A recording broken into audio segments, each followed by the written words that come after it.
Duck, the Great Western Engine.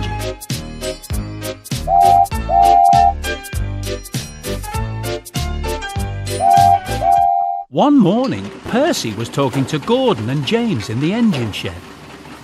"The Fat Controller is getting a bigger engine to help me," said Percy proudly. "Nonsense," said Gordon.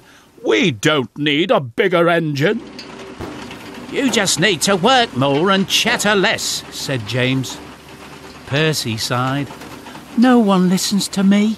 They think I'm a silly little engine and order me around. I'll show them." But he didn't know how.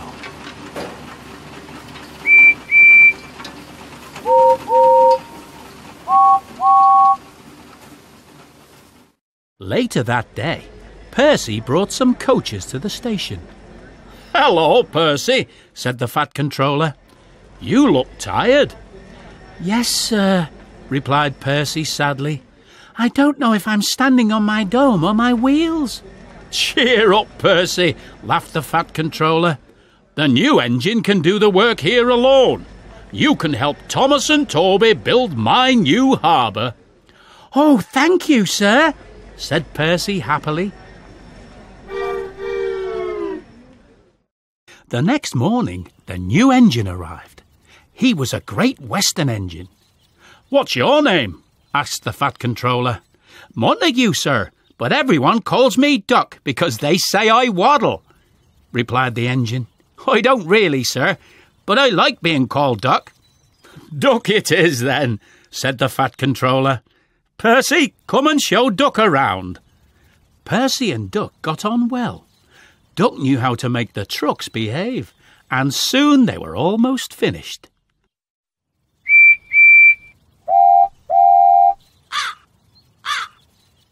James, Gordon and Henry watched Duck quietly doing his work.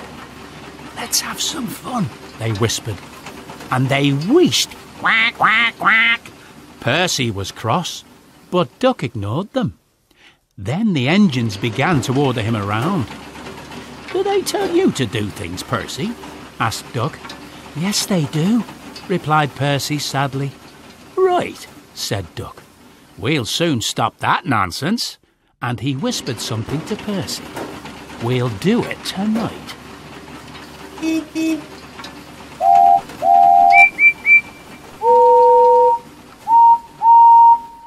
That evening, the Fat Controller was just about to go home for dinner when he heard a terrible noise. He hurried to the yard. Henry, Gordon and James were wheeshing furiously. "Stop that noise!" bellowed the Fat Controller. "They won't let us in," hissed Gordon. The Fat Controller realised that Duck and Percy were sitting calmly at the points outside the engine shed, refusing to move.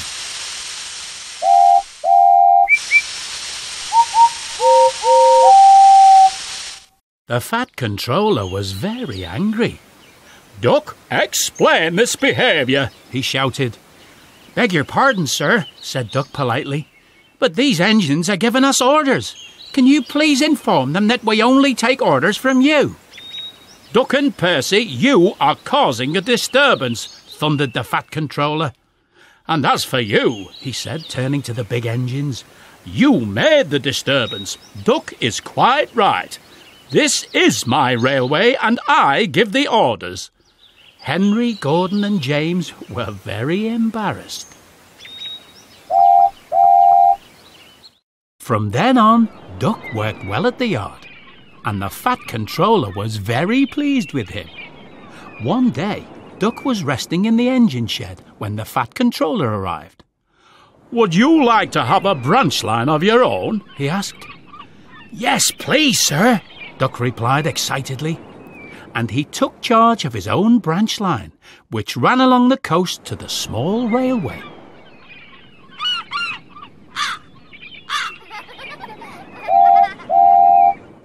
Duck was very proud of his branch line, but he couldn't do all the work himself, so Donald and Douglas took turns helping him.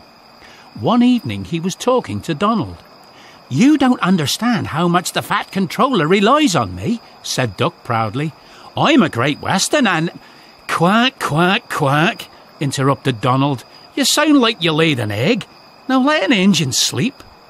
Quack yourself, said Duck indignantly.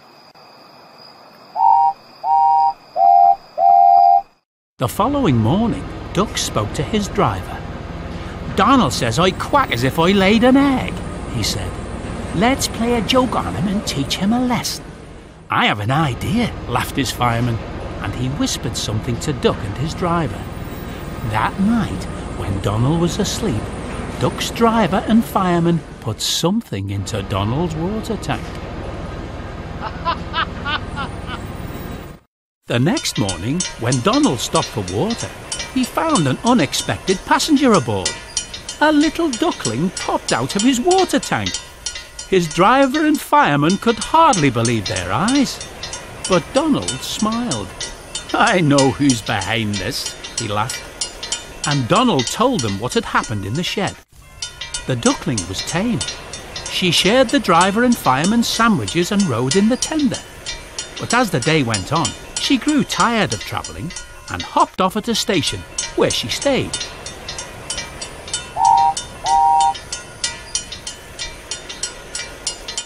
Before they reached home, Donald and his driver and fireman made a plan.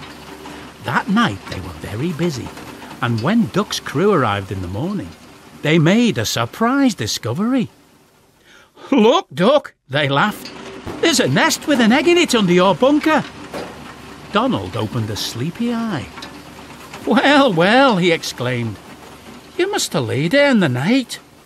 Duck laughed. You win, Donald. It would take a clever engine to get the better of you.